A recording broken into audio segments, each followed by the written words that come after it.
tidak terasa itu tergantung saja. Karena ada orang bilang sama saya, kalau tanya, Nia sampai di mana? Saya sudah cerita begitu, nanti dia bilang, oh tidak terasa ya? Iya, ibu yang tidak rasa, saya ada rasa setengah mati. Haleluya saudaraku. Hari-hari ini kita ada di dalam merenungkan penderitaan Kristus yang berlapis-lapis. Penderitaan bukan cuma sedikit, tapi penderitaan yang berlapis-lapis, saudaraku. Saya percaya saya dan saudara belum pernah merasakan penderitaan seperti yang Kristus tanggung atas hidup saya dan saudara. Amin. Penderitaan saya dan saudara itu pasti ada. Atau ada di sini yang tidak pernah menderita? Bisa angkat tangan. Dan saya mau belajar dari dia.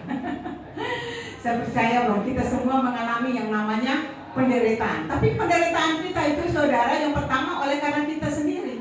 Bisa ya kita menderita oleh karena diri kita sendiri. Contoh, karena dia suka merokok, dia suka minum mabuk, dia suka ngebut-ngebutan di jalan. Akhirnya yang terjadi mungkin karena rokoknya dia paru-paru, karena alkoholnya dia juga paru-paru, dan karena ngebut-ngebutan di jalan, kecelakaan. Itu menderita karena diri sendiri.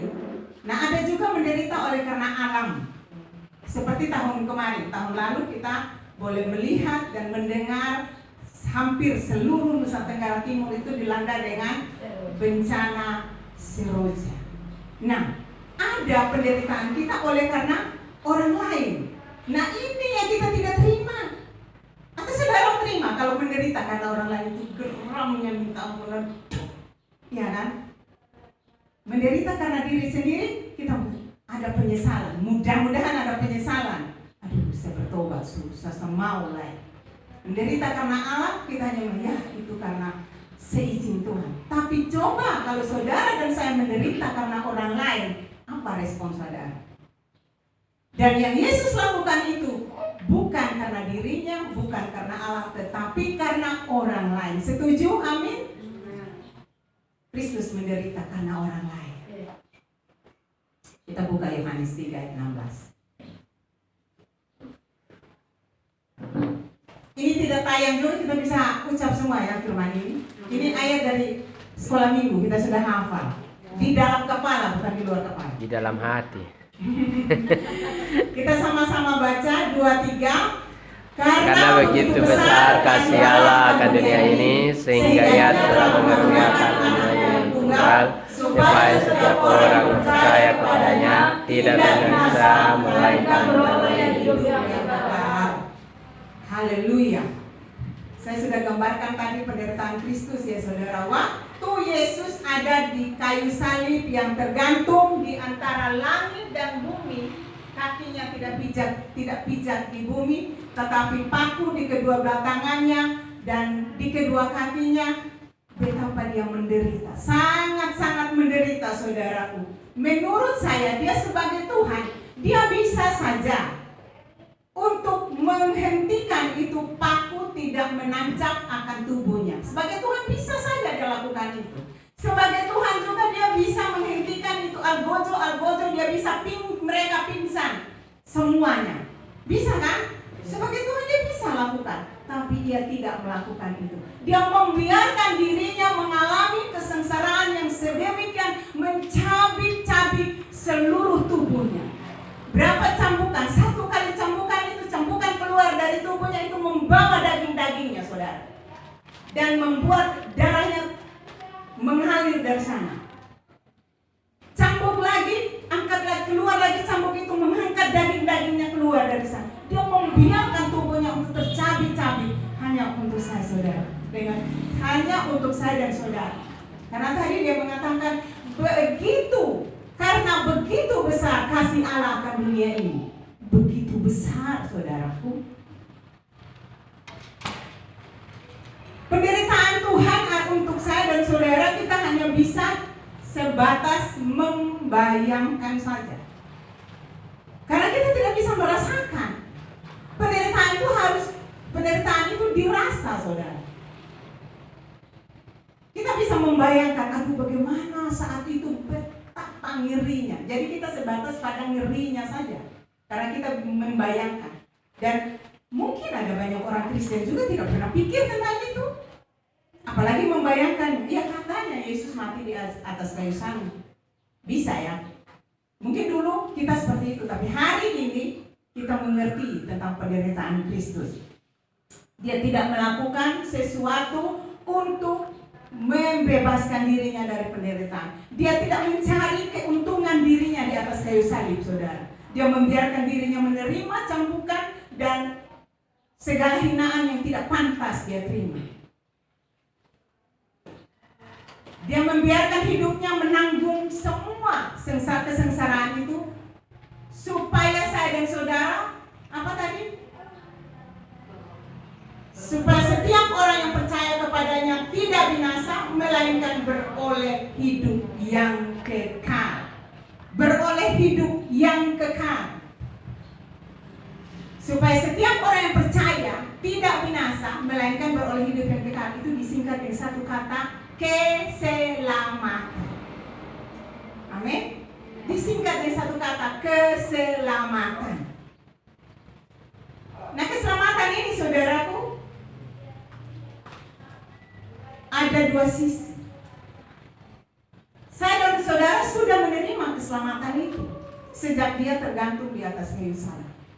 Nah, dua sisi ini, sisi yang pertama adalah anugerah. Anugerah kenapa? Anugerah karena sepenuhnya adalah pemberian Allah.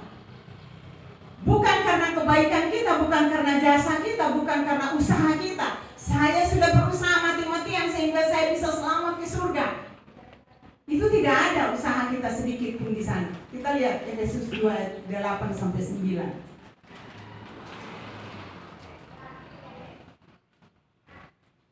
Efesus 2 ayat 8, kita baca sama-sama. Sebab karena kasih karunia kamu diselamatkan oleh iman. Itu bukan hasil usahamu, tetapi pemberian Allah. 9, itu bukan hasil pekerjaanmu. Jangan ada orang yang memegahkan diri. Kalau saya berdiri di mimbar ini, saudara, layak saya memegahkan diri. Saya bisa selamat karena saya melayani firman Tuhan. No. Tidak ada seorang pun yang memegahkan diri. Itu karena anugerah Tuhan, pemberian Tuhan. Tidak ada upaya kita sedikit pun, tidak ada jasa kita sedikit pun. Luruskan pikiran kita, saudara. Bahkan kalau hari ini saudara dan saya bisa beribadah, itu pun karena anugerah. Bahkan hari ini kita masih memiliki kekuatan, kesehatan, masih makan, minum, masih pakai yang layak, itu pun karena anugerah, pemberian Tuhan. Ada saudara kita yang sementara di oksigen dan bayar oksigen berapa, sementara kita hirup udara dengan percuma, dengan gratis. Itu pun semua karena anugerah, saudara. Itu sisi yang pertama. Keselamatan itu dua sisi. Anugerah. Tidak ada upaya, jasa, kekuatan, apapun itu tidak ada. Itu sama sekali hanya karena pemberian Tuhan. Kasih Tuhan yang sedemikian besar. Yang kedua, sisi yang kedua adalah tanggung jawab. Kenapa tanggung jawab? Karena setelah kita menerima keselamatan, penderitaan Kristus di atas kayu salib yang kita sudah tahu, kita sudah ada di dalam kehidupan yang baru. Oleh karena itu, kehidupan yang baru ini kita harus kerjakan. Ada yang harus kita kerjakan setelah menerima keselamatan itu. Jadi setelah kita menerima keselamatan itu, bukan kita duduk pokok kaki, jalan seperti suka-suka kita lagi. Ada yang harus kita kerjakan. Itu bagian dari sisi yang kedua, tanggung jawab. Kita lihat firman Tuhan Filipi 2 ayat 12b saja.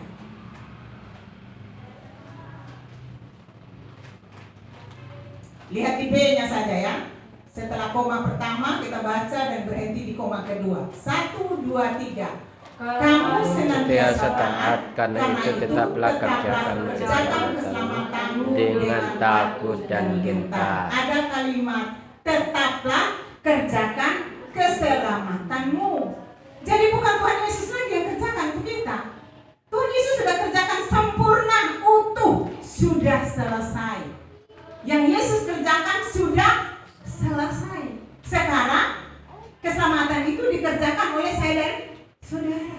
Haleluya. Itu tanggung jawabnya. Menerima keselamatan adalah menerima kehidupan yang baru. Kerjakan keselamatan saya dan saudara setiap hari. Kerjakan setiap hari pada versi hidup yang baru, bukan pada yang lama lagi. Hidup yang lama kita mungkin dulu itu suka iri. Kalau tetangga sebelah hari ini punya motor baru, maka saya tidak bisa tidur malam lagi. Saya akan paksa saya punya suami, hei, kau lihat itu di sebelah orang motor baru, kau kapan? Kita tidak nyenyak.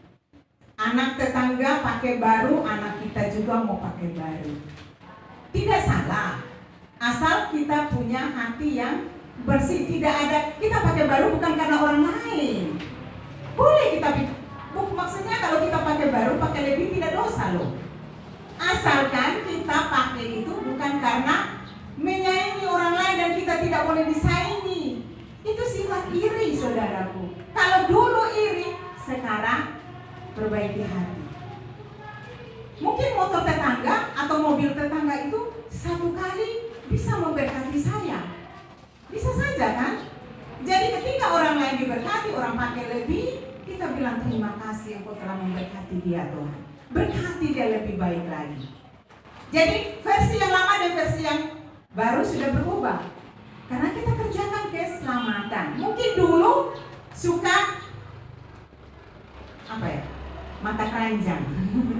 Ini khusus untuk laki-laki. Anak-anak saya, anak muda yang suka makan mata keranjang. Kalau dulu boleh, tapi hari ini setelah terima Kristus tidak boleh mata keranjang lagi. Matanya cuma mata apa ya? Jangan mata duitan juga ya. Matanya fokus kepada Kristus, meminta jodoh yang terbaik. Yang dulunya suka selingkuh, bapak-bapak, mama-mama, ini bapak, jangan bilang bapak-bapak saya yang suka selingkuh. Hari-hari ini mama-mama juga lede lagi. Sampai oma-oma rambut putih di kalah. Tapi saya tidak rambut putih, saya tidak. Haleluya. Hal-hal yang menjijikkan, yang membuat Kristus tidak suka, kita tinggalkan. Mari kita hidup di versi yang baik. Itu bagian dari kita punya tanggung jawab kerjakan keselamatan. Yang dulu benci, kebahitan, kecewa, suka bersungut, suka mengeluh. Mari kita belajar untuk semuanya itu kita perlahan tapi pasti kita tinggalkan. Kita kerjakan keselamatan itu. Kita melakukan kebaikan, kebenaran, seperti rajin ibadah, rajin gereja, rajin segala sesuatu, menolong orang yang layak ditolong. Menolong orang tidak selalu dengan uang, dengan harta ya saudara. Menolong orang dengan waktu kita bisa, dengan tenaga kita bisa, dengan nasihat kita bisa. Tapi kalau memang ditolong dengan uang, dengan harta, kalau ada sama kita, kita harus tolong. Nah itu semua perbuatan baik kita itu tidak menambah dan tidak mengurangi keselamatan yang sudah Tuhan kerjakan untuk saya dan saudara. Haleluya. Jadi jangan bilang kita jangan bilang begini. Saya tidak boleh buat yang jahat. Saya harus buat yang baik supaya saya selamat. Itu kebalik saudara. Selamat itu sudah kita miliki, sudah kita terima sejak kita menerima Yesus.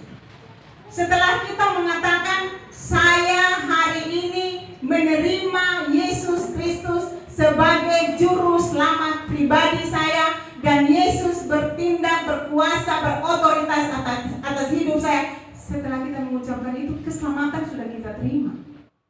Jadi kita kerjakan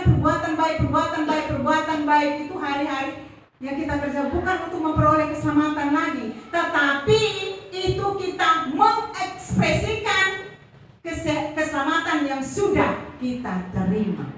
Amin. Jadi kita jangan salah kaprah. Sudah kita miliki keselamatan itu, saudara, yang tidak bisa dicuri, dirampas oleh siapapun. Ketika hati ini sudah didiami oleh satu pribadi yang namanya Yesus, tidak akan tergeser lagi. Boleh kita mengalami tantangan, cobaan, segala hal yang menurut kita sengsara. Ingat baik-baik, kesengsaraan saudara dan saya belum seperti dan tidak akan seperti penderitaan yang Kristus buat untuk saudara dan saya. Karena penderitaan yang kita alami itu dia sudah bilang tidak akan melebihi kekuatanmu. Dia sudah tangkap. Saudara.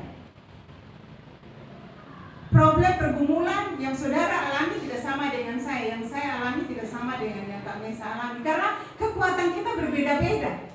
Jadi kalau hari ini kita mengalami tantangan, rintangan, cobaan, penderitaan, kesengsaraan, kita mengatakan terima kasih Tuhan, tidak melebihi kekuatanku, tidak melebihi apa yang kau sudah tanggung, karena engkau sudah tanggung semua.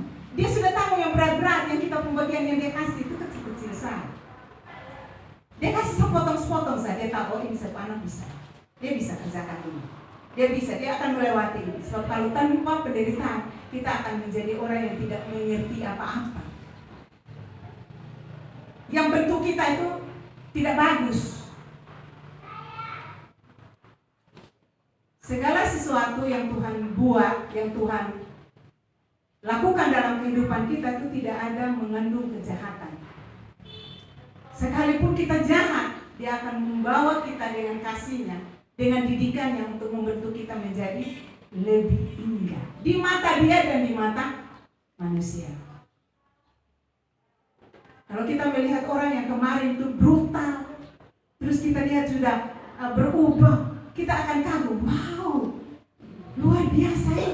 Dulu tuh dia sempoyongan jalan miring-miring di sana karena dia minum berbotol-botol. Tapi hari ini rokok juga dia sentuh lagi. Luar biasa ya. Jadi indah kan? Jadi enak kan nama kita? Coba kalau kita minum yang sudah tidak tahu diri lagi, jalan sempoyongan di jalan sana, orang bilang apa? Mati lebih baik. Iya kan? Jadi kalau kita berubah itu bagus. Kalau kita mengalami hal-hal yang menderita, yang membuat kita berubah itu bagus. Berubahnya kayak lebih baik ya, jangan berubah kayak hal yang buruk lagi. Karena yang kita dapat itu kata-kata kutukan, kata-kata cemooh dari orang-orang yang melihat kita. Orang melihat kita baik itu akan bilang, wow, luar biasa, Tuhan ada di dalam dia. Ya kita memberkati orang lain yang di kehidupan kita. Pertanyaannya, bagaimana kita mengerjakan keselamatannya? Saya tidak lama firman saudara, saya akan singkat saja. Mungkin saudara mengatakan, weh, Oma Tres, Ibu Tres, bagaimana mengerjakan keselamatan? Semua ada dalam firman Tuhan. Roma 12 ayat 11.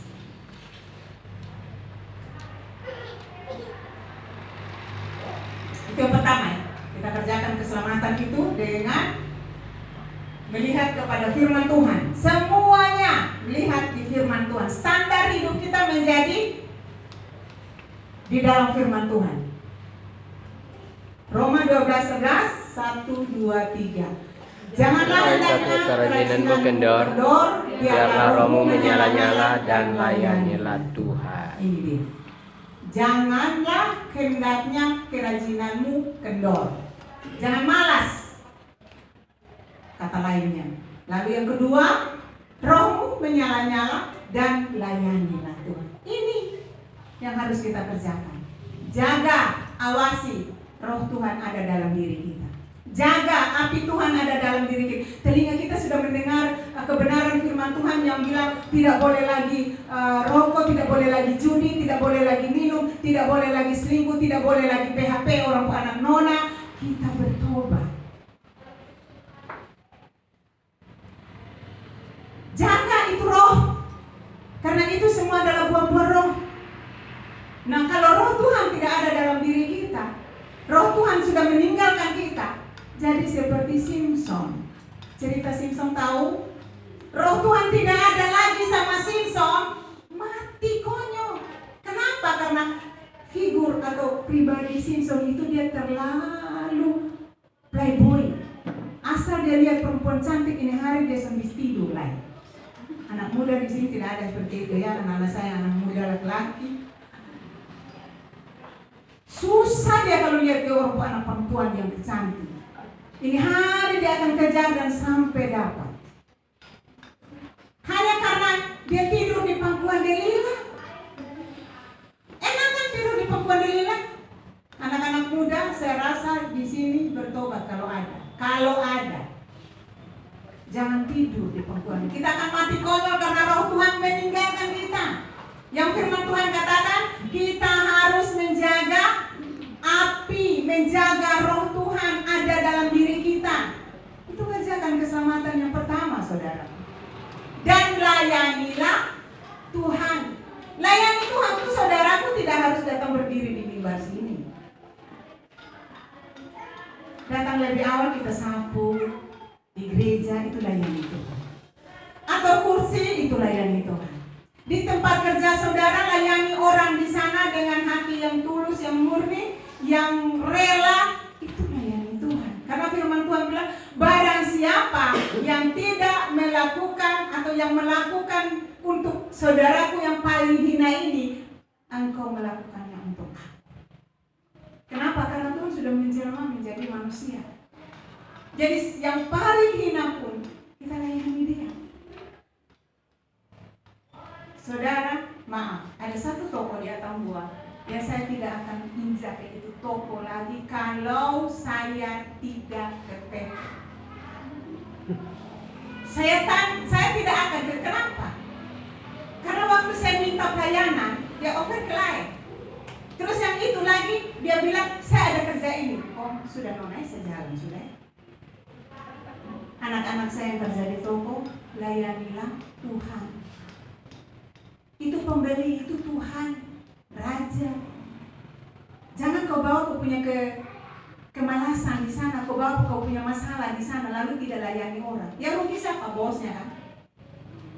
Kalau saya mau lapor dia di bos, mungkin hari itu juga dia pecat. Tapi saya tidak mau lakukan. Saya tanda itu toko sampai hari ini. Jadi kalau orang bilang, Mak, kita ke toko, masih ada toko lain.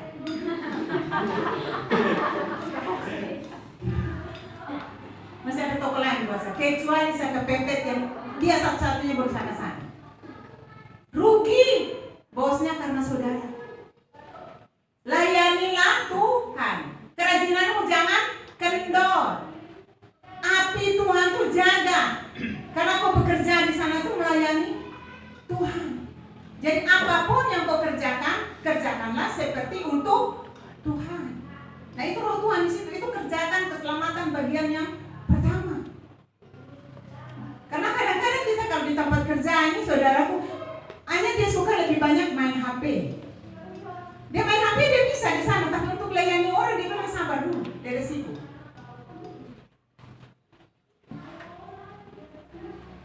Jadi jiwa kita ini, roh kita ini diberikan makan yang bergizi juga.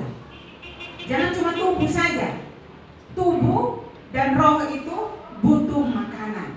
Nah, roh itu makanannya firman Tuhan, pujian, penyembahan, hubungan kita dengan Tuhan.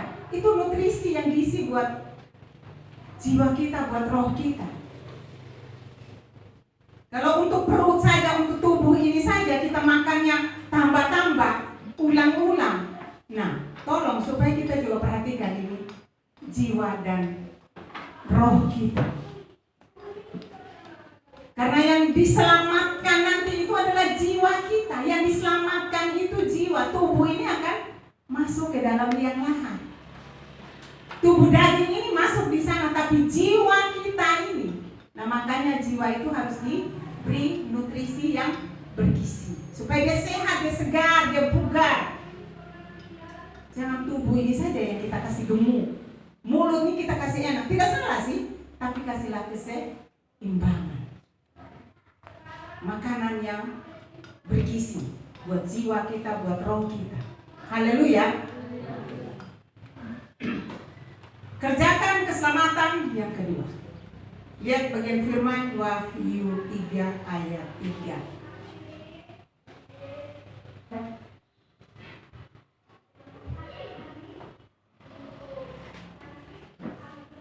Satu, dua, tiga. Karena itu ingatlah Bagaimana engkau telah menerima dan mendengar, turutilah itu dan bertobatlah. Karena jikalau engkau tidak berjaga-jaga, aku akan datang seperti pencuri, dan engkau tidak tahu apa waktu mana aku tiba-tiba datang kepadamu. Ini kerjakan keselamatan yang kedua. Masih banyak, tapi saya hanya ambil 2 saya. Kalau saya ambil 10 dan sampai sore, saudara tidak kuat duduk di sini. Jadi, yang pertama bertobat. Yang tadi di bagian pertama saya sudah bilang bahwa versi lama, versi baru. Sampai yang kedua ini bertobat. Yang kedua bertobat, berjaga-jaga. Mempersiapkan diri menyambut kedatangan Tuhan Yesus. Kedatangan Tuhan Yesus itu bisa yang kedua kali. Bisa juga saudara dan saya Rin. Tahu Rin? Iya kan? Kedatangan Tuhan Yesus, kita siap-siap menyambut kedatangannya.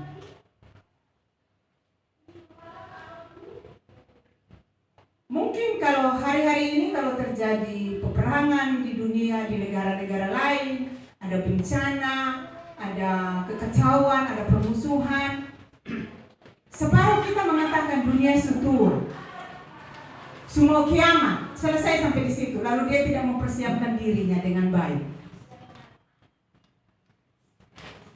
Jadi kita harus kerjakan keselamatan kita. Tuhan Yesus sudah memberi keselamatan itu, kita sudah terima, miliki keselamatan itu, dan kita kerjakan setiap hari.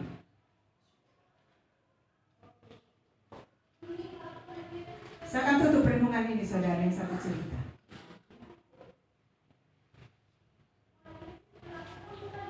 Di sebuah desa yang jauh di sana, paling ujung, ada satu anak muda yang hidupnya sederhana, dari keluarga yang sederhana, dengan seorang gadis yang kaya raya tetapi buta. Suatu hari mereka bertemu, berkenalan, dan menjalin hubungan muda-mudi. Selayaknya orang muda yang menyatakan cinta mereka. Hubungan itu saudaraku dirawat dengan baik dan berjalan dari hari berganti bulan, berganti tahun. Suatu hari pemuda ini bilang begini kepada gadis pujaannya, andaikan satu waktu Tuhan mengizinkan engkau melihat dunia ini, apa yang hendak kau berbuat? Gadis itu mengatakan, ketika mata ini Tuhan izinkan saya melihat keindahan dunia, kerinduan saya tidak ada yang lebih tinggi daripada mau melihat wajahmu yang telah mencintai aku apa adanya selama ini. Dan aku ingin hidup bersamamu. Setelah mataku melihat, aku berjanji aku akan menikah denganmu dan melayanimu seumur hidupmu. Singkat cerita saudara, satu waktu ada orang yang rela mendonorkan matanya untuk sang gadis. Dan proses operasi mata terjadi, digantikan mata yang buta dengan bola mata yang baru. Beberapa hari mata sang gadis diperban dalam perawatan. Tiba hari mata gadis itu dibuka, dan betapa dia lihat sedemikian indahnya, terangnya di mana-mana, begitu yang dia kagumi. Dan dia melihat pemuda yang di sisinya adalah seorang pemuda yang matanya buta. Dia kaget, saudara, dan dia mengatakan, saya batalkan janji saya untuk menikah denganmu, karena saya tidak menyangka kau pun buta seperti saya. Kini saya sudah melihat, saya tidak mau menikah denganmu. Dia tidak tahu yang menyumbang mata untuk dia adalah pemuda ini, saudara. Dan akhirnya dia pergi. Dia tidak menikah dengan pemuda tersebut. Yang saya mau bilang dari cerita ini, saudara, kita jangan jadi seperti gadis itu. Sebab Yesus bukan saja dia memberikan mata kepada saya dan saudara, tapi dia memberikan seluruh hidupnya. Jangan hanya di saat kita susah kita gampang berjanji sama Tuhan. Jaga rohmu, bertobat, dan berjaga-jaga. Karena kita tidak tahu Tuhan Yesus kapan datang untuk saya dan saudara. Sehingga keselamatan itu menjadi bagian kita. Dengan firman ini kita diberkati, dan saya undang kembali pemusik WL Singer kembali di tempat ini. Mimbar ini saya kembalikan kepada Pak Pendeta. Tuhan Yesus memberkati kita semua. Haleluya.